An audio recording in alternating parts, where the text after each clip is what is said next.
ಮಂಡ್ಯ ಜಿಲ್ಲೆಯ ಪ್ರಸಿದ್ಧ ಧಾರ್ಮಿಕ ಮತ್ತು ಸಾಂಸ್ಕೃತಿಕ ಕೇಂದ್ರವಾದ ಮದ್ದೂರಿನಲ್ಲಿ ಏಪ್ರಿಲ್ 26ರಿಂದ ನಡೆಯುತ್ತಿರುವ ಐತಿಹಾಸಿಕ ಮದ್ದೂರಮ್ಮ ದನಗಳ ಜಾತ್ರೆ ಇಂದು ಸಮಾರೋಪಗೊಳ್ಳಲಿದೆ.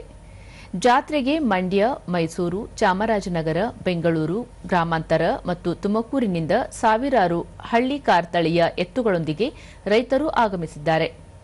ಜಾತ್ರೆಯಲ್ಲಿ 40,000 ರೂಪಾಯಿಗಳಿಂದ 10 ಲಕ್ಷದವರೆಗೂ ಬೆಲೆ ಬಾಳುವ ಅತ್ಯುತ್ತಮ ತಳಿಯ ರಾಸುಗಳು ಮಾರಾಟಕ್ಕೆ ಲಭ್ಯವಿವೆ.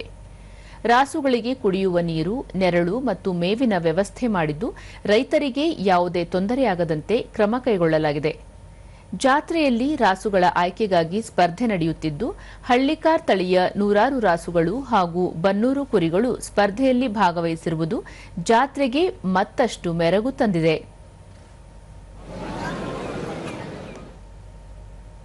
ಈ ಕುರಿತು ದೂರದರ್ಶನದೊಂದಿಗೆ ಮದ್ದೂರು ಪಶು ಆಸ್ಪತ್ರೆಯ ಸಹಾಯಕ ನಿರ್ದೇಶಕ ಡಾ ಗೋವಿಂದ್, ಇತಿಹಾಸ ಪ್ರಸಿದ್ಧವಾಗಿರುವ ಮದ್ದೂರು ಜಾತ್ರೆಯನ್ನು ಅರ್ಥಪೂರ್ಣವಾಗಿ ಆಚರಣೆ ಮಾಡಲಾಗುತ್ತಿದೆ ಎಂದರು.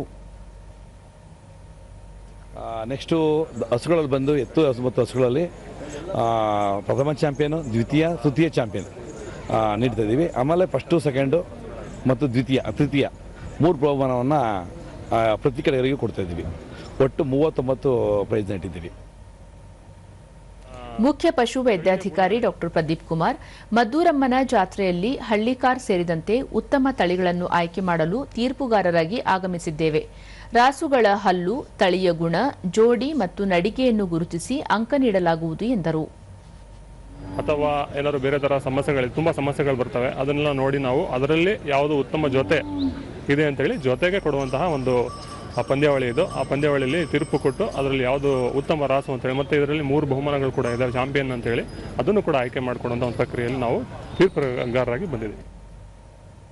ಮಂಡ್ಯದ ಬೋರಯ್ಯ, ಅನೇಕ ತಲೆಮಾರುಗಳಿಂದ ದನಗಳು ಮತ್ತು ಕುರಿಗಳನ್ನು ಸಾಕುತ್ತಿದ್ದು ಹಲವು ಜಾತ್ರೆಗಳಲ್ಲಿ ಪಾಲ್ಗೊಳ್ಳುತ್ತಿದ್ದೇವೆ ಎಂದರು. 15 ಲಕ್ಷ ಆದ, 8 ಲಕ್ಷ ಆದ, 10 ಲಕ್ಷ ಆದ, 6 ಲಕ್ಷ ಆದ, 5 ಲಕ್ಷ ಆದ, ಈ ಥರ ಎಲ್ಲ ಇರ್ತಾವೆ ವರಿಗಳು. ಆ ಥರ ವರಿಗಳಿಗೆ ಪ್ರೈಸ್ಗೆ ಹೋದ್ವಲ್ಲ, ಅವೆಲ್ಲ 10 ಲಕ್ಷ, 12 ಲಕ್ಷ, 15 ಲಕ್ಷ ಈ ಥರ. ಚನ್ನಪ್ಪನದೊಡ್ಡಿಯ ಅರ್ಕೇಶ್, ಎತ್ತುಗಳ ಮಾರಾಟಕ್ಕೆ ಜಾತ್ರೆಗೆ ಆಗಮಿಸಿದ್ದು ಸ್ಪರ್ಧೆಯಲ್ಲಿ ಬಹುಮಾನ ಗೆಲ್ಲುವ ನಿರೀಕ್ಷೆಯಲ್ಲಿದ್ದೇವೆ ಎಂದರು. ಈಗ ಅಂಪಾಪುರಕ್ಕೆ ಹೋಗಿದ್ದು ಅಲ್ವಾ ಆಯಿತು ಮೊನ್ನೆ, ಈಗ ಇಲ್ಲಿಗೆ ಬಂದಿದ್ದೆ, ಮದ್ದೂರಿಗೆ ಬಂದಿದ್ದೆ. ಏನು ವಿಶೇಷ ಅಂದರೆ ಹಳ್ಳಿ ಕಾರ್ ಅಂದರೆ ತುಂಬ ಇದು ಮೇಡಮ್, ಕ್ರಾಸಿಂಗ್ ಮಾಡಿಸ್ತೀವಿ. ಸುಮಾರು ಒಂದು 50 ಊರಿಂದನೂ ಬರ್ತವೆ, ಸುತ್ತಮುತ್ತ ಎಲ್ಲ ಕ್ರಾಸಿಂಗು. ನಮ್ಮ ತಾತ ಕಾಲದಿಂದನೂ ಫೇಮಸ್ ಆಗಿದೆ. ಗೊರವನಹಳ್ಳಿಯ ಪ್ರಸನ್ನ, ಮದ್ದೂರಮ್ಮ ಜಾತ್ರೆಗೆ ತನ್ನದೇ ಆದ ಪ್ರಾಮುಖ್ಯತೆ ಪಡೆದುಕೊಂಡಿದೆ. ಪ್ರಸ್ತುತದಲ್ಲಿ ದೇಶೀಯ ತಳಿಗಳು ನಶಿಸುತ್ತಿದ್ದು ಹಳ್ಳಿಕಾರ್ ಮತ್ತು ಗಿರ್ನಂತಹ ತಳಿಗಳ ಸಾಕಾಣೆಗೆ ಪ್ರೋತ್ಸಾಹ ಅಗತ್ಯವಿದೆ ಎಂದರು. ಅಂತ ದೊಡ್ಡ ಜಾತ್ರೆ ಏನಲ್ಲ, ಆದರೂ ಕೂಡ ಇದ್ದುತ್ತಲ್ಲಿ ಈಗ 4-5 ವರ್ಷಕ್ಕೆ ತುಂಬ ಒಳ್ಳೆ ಜಾತ್ರೆ ಅನ್ಕೋಬೋದು.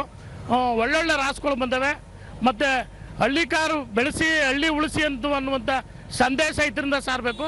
ಹಳ್ಳಿಗಳನ್ನ, ಗ್ರಾಮಗಳನ್ನ ಉಳಿಸಿ, ಜೊತೆಗೆ ಹಳ್ಳಿಕಾರನ್ನು ಉಳಿಸಿ ಅನ್ನುವಂಥ ಸಂದೇಶನ ಕೊಡೋಕ್ಕೆ ಸಲುವಾಗಾದರೂ ಕೂಡ ನಾವು ಈ ಜಾತ್ರೆಯನ್ನು ಮಾಡಬೇಕಾಗತ್ತೆ.